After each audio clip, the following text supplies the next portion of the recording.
Hi sister గారు, brother గారు, friends నమస్తే.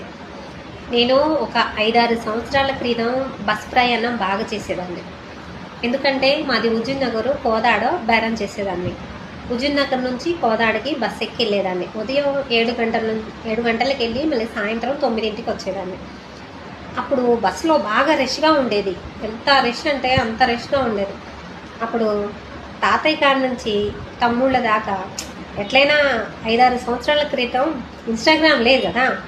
అమ్మాయిల్ని ఎలాగో చూడడం, అమ్మాయిల్ని తగలాలనటం, తాతయ్య వయసులో వాళ్ళు కూడా దగ్గర కూర్చోవడం, ఇలా ఉండేది వాళ్ళ కోరికలు. వాళ్ళ తగలాలని, ఎక్కడెక్కడో చూడాలని, ఎక్కడెక్కడో అలా వాళ్ళ కోరికలు బాగుండేవి. ఇప్పుడు ఇన్స్టాగ్రామ్ వచ్చిన కాడ నుంచి అలాంటి కోరికలే ఏమి లేవు. ఎందుకంటే వాళ్ళు బయట చూసే ప్రపంచం కంటే ఇన్స్టాగ్రామ్లో చూసే ప్రపంచమే ఎక్కువ.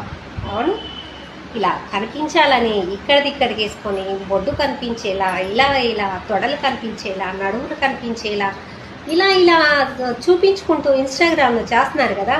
ఇక బయట అమ్మాయిలకి, ఆంటీలకి ఎలాంటి ఇబ్బంది ఉండదు, ఫ్రీ. ఇన్స్టాగ్రామ్లోనే వాళ్ళు చూడవలసిన, చేయాల్సిన కోరికలన్నీ ఇన్స్టాగ్రామ్లోనే చూసేస్తున్నారు. బయట మాత్రం ప్రశాంతంగా ఉంది. God bless you.